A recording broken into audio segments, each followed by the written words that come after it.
Hello দর্শক, আসসালামু আলাইকুম। সবাইকে স্বাগতম জানাচ্ছি আমার আজকের পর্বে। আজকে আমি আপনাদের খুব সহজে সমোসা তৈরি করে দেখাবো। অনেক তো রেস্টুরেন্ট কিংবা হোটেলে সমোসা খেয়েছেন। একবার আমার ভিডিওটি ফলো করে বাসায় তৈরি করে খাবেন, ইনশাল্লাহ আপনারা আর রেস্টুরেন্ট কিংবা হোটেলের সমোসা আর খাবেন না। ওই সহজ নিয়মে আজকে তৈরি করে দেখাবো চিকেন মিনি সমোসা। তাহলে চলুন মূল পর্বে চলে যাওয়া যাক। তুই চিকেন সমোসা তৈরি করব, তার জন্য এখানে নিয়েছি হাড় ছাড়া মুরগির বুকের মাংস। 250 গ্রাম মুরগির মাংস নিয়েছি, সেটা খুব ভালোভাবে ধুয়ে নিয়েছি। তারপরে দিয়ে দিচ্ছি 1 চা চামচ রসুন বাটা, 1 চা চামচ আদা বাটা এবং 1 চা চামচ জিরা গুঁড়ো, হাফ চা চামচ কালো গোলমরিচের গুঁড়ো এবং 1 টেবিল চামচ সয়া সস। এর সাথে দিয়ে দিচ্ছি স্বাদ মতো লবণ। লবণটা এখানে জেনে শুনে দিতে হবে, কারণ সয়া সসে প্রচুর লবণ থাকে। এখন দিয়ে দিচ্ছি হাফ চা চামচ শুকনো মরিচের গুঁড়ো। এখন এই সব কিছু খুব ভালোভাবে মিক্স করে নিব। মশলাগুলো মাংসের সাথে এমনভাবে মিক্স করে নিতে হবে যেন সবকিছু মিলেমিশে কার হয়ে যায়। এখন এটাকে রেস্টে রেখে দিব 20 মিনিটের জন্যে। আর 20 মিনিট পরে চুলে একটি কড়াই বসিয়েছি। কড়াইতে 4 টেবিল চামচ রান্নার তেল দিয়ে ম্যারিনেট করে রাখা মুরগির খিমাগুলো দিয়ে দিচ্ছি। এখন এই তেলের সাথে খুব ভালোভাবে মিডিয়াম আঁচে এটাকে ভেজে নেব। এটাকে মিডিয়াম আঁচে ভেজে নিতে হবে, না এটা পুড়ে যাবে। আমি এখানে ভালোভাবে তেলের সাথে এটাকে খানিকক্ষণ ভেজে নেওয়ার পরে এখন এটাকে ঢাকনা দিয়ে ডেকে সেদ্ধ করে নিব। এখন একটু ঢাকনা দিয়ে ডেকে দিচ্ছি। এটাকে 10 মিনিট এভাবে সেদ্ধ করে নিব, একেবারে চুলা আঁচটা মিডিয়াম করে। 10 মিনিট পরে ঢাকনাটা তুলে দেখিয়ে দিচ্ছি, এই মাংস থেকে অনেকটা পানি বের হয়েছে। আবার এটাকে নেড়ে ছেড়ে দিচ্ছি, আর এই পর্যায়ে মাংসটা অনেকটাই সেদ্ধ হয়ে গেছে। এখন এই সেদ্ধ করা মাংসে দিয়ে দিব 1 কাপ পেঁয়াজ কুচি। এখানে পেঁয়াজটা বেশি দিতে হবে, চেষ্টা করবেন এখানে পেঁয়াজের পরিমাণটা বেশি দেওয়ার জন্যে। অনেকে পেঁয়াজটা কাঁচা দেয়, কিন্তু আমি একটু সেদ্ধ করে নেব মাংসের সাথে। আপনারা ইচ্ছা করলে পেঁয়াজটা কাঁচাও ব্যবহার করতে পারেন। আমি এটাকে সেদ্ধ করে তারপরে এটাকে নামিয়ে নেব। বেশিক্ষণ এটাকে সেদ্ধ করব না, 2 মিনিটের মতো এটাকে ভেজে নিব। এখন আবার এটাকে ঢাকনা তুলে একটু নেড়ে ছেড়ে দিচ্ছি। আর একটু ফ্লেভারের জন্য এখানে দিয়ে দিচ্ছি ধনিয়া পাতা কুচি। যেহেতু এখন ধনিয়া পাতার সিজন, তাই আমি ধনিয়া পাতাটা ব্যবহার করলাম। আমার থেকে ধনিয়া পাতার ফ্লেভারটা খুবই ভালো লাগে, তাই ব্যবহার করলাম।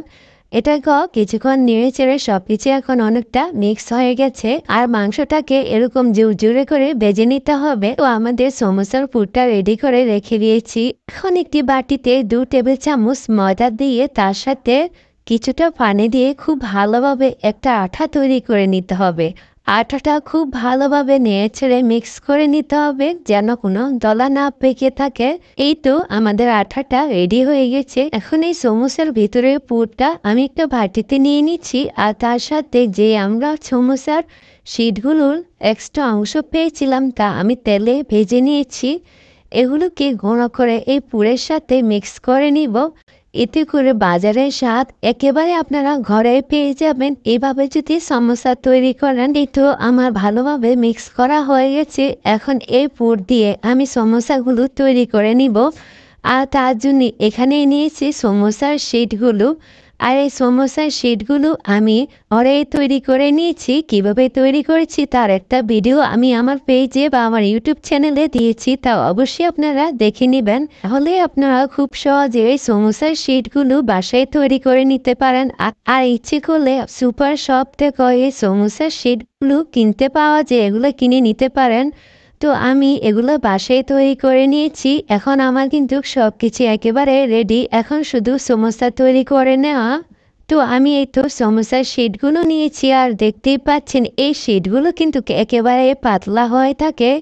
আমি একটি বোটের উপরে প্রথমে সমোসার শিট নিয়ে এইভাবে ভাঁজ দিয়ে তারপরে আঠা লাগিয়ে নিচ্ছি। এক পাশ যখন আঠা লাগানো হয়ে যাবে তখন এভাবে আরেকটা ভাঁজ দিয়ে আঠা লাগিয়ে নিব।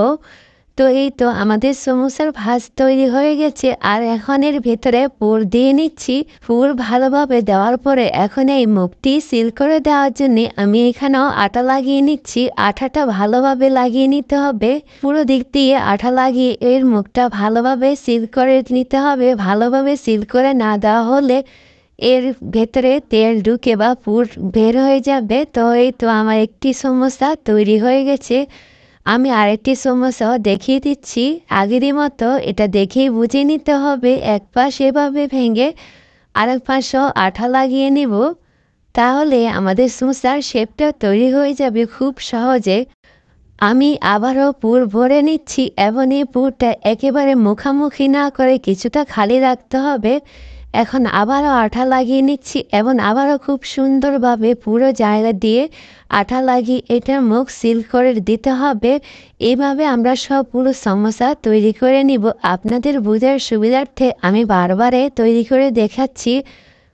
তো আমার এই সবগুলো সমস্যা একই নিয়মে আমি তৈরি করে নিয়েছি। আশা করি আপনারা দেখে অবশ্যই বুঝে নিয়েছেন আমি কিভাবে সমস্যাগুলো তৈরি করে নিয়েছি। আসলে এটা একেবারেই সহজ। আমরা অনেকে মনে করি যে সমস্যার বাসটা অনেক কঠিন, কিন্তু আপনি মন দিয়ে দেখলে অবশ্যই আপনি সমস্যাটা খুব সহজে বাসায় তৈরি করে নিতে পারেন। তো আমার সবগুলো সমস্যা একই নিয়মে আমি তৈরি করে নিয়েছি। একে একে আমি সবগুলো সমস্যা তৈরি করে নিয়েছি খুব সহজে। দেখতেই পাচ্ছেন বন্ধুরা কি চমৎকার হয়েছে মিনি সমস্যাগুলো। তো আমরা যদি এভাবে বাসায় স্বাস্থ্যকর সমস্যা তৈরি করতে পারি তাহলে বাজারের কেনা সমস্যা কেন খাবো। এখন এই সমস্যাগুলো ভেজে নেওয়ার পালা। চুলা একটি কড়াই বসিয়েছি আর এতে পর্যাপ্ত তেল দিয়েছি। তেলটা যখন মোটামুটি ভালো একটা গরম হয়ে আসবে তখনই এতে সমস্যাগুলো দিয়ে দিব। একে একে সমস্যাগুলো দিয়ে দিচ্ছি আর এরকম গরম তেলে সমস্যাগুলো দিতে হবে। একেবারে ঠান্ডা তেলে কখনো সমস্যা ভাজতে যাবেন না। প্রথম অবস্থায় তেলটা গরমে থাকতে হবে, তারপরে চুলার আঁচটা মিডিয়াম করে দিতে হবে। এভাবে যদি সমস্যাগুলো ভাজা হয় তাহলে উপরে খুব সুন্দর একটি ফলক পড়বে। সমস্যার এক পিঠ ভালোভাবে ভাজা হয়ে গেলে আর এক পিঠও উল্টিয়ে দিচ্ছি। এভাবে সমস্যাগুলো মিডিয়াম আছে ভেজে নিতে হবে। এতে করে খুব সুন্দরভাবে সমস্যাগুলো ভাজা হয়ে যাবে এবং খুবই মুসমুসে ক্রিস্পি হবে। একই নিয়মে সবগুলো সমস্যা আমি ভেজে নিব। তো আমার অর্ধেকটা সমস্যা ভাজা হয়ে গেছে, বাকি যেগুলো আছে সেগুলো একইভাবে ভেজে নিব। তো আসলে বাসায় তৈরি সমস্যা খুবই স্বাস্থ্যকর এবং খুবই হেলদি। আপনার বাচ্চার টিফিনে কিংবা বিকেলের নাস্তা হিসেবে রাখতে পারেন এই ধরনের সমস্যা। ভাবে সমস্যা ভেজে নিলে আপনার সমস্যা 2 ঘন্টা পর্যন্ত মুসমুসে এবং ক্রিস্পি থাকবে। চেষ্টা করেছি খুবই সহজের মাধ্যমে আজকে এই সমস্যাটা তৈরি করে দেখানোর জন্যে। প্রিয় দর্শক বন্ধুরা, তোমাদের কাছে আমার আজকের এই রেসিপিটি কেমন লেগেছে তা অবশ্যই সুন্দর একটি কমেন্টের মাধ্যমে জানাবা। আমি একটি সমস্যা ভেঙে দেখাচ্ছি, এটা ভিতরটা থেকে কতটা সুন্দর দেখাচ্ছে এবং উপরটা অনেকটা মুচমুচে ক্রিসপি। প্রিয় দর্শক, আমার আজকের ভিডিওটি এই পর্যন্তই। সবাই অনেক বেশি ভালো থাকবেন, সুস্থ থাকবেন, আমার জন্য দোয়া করবেন। আল্লাহ হাফেজ। আসসালামু আলাইকুম।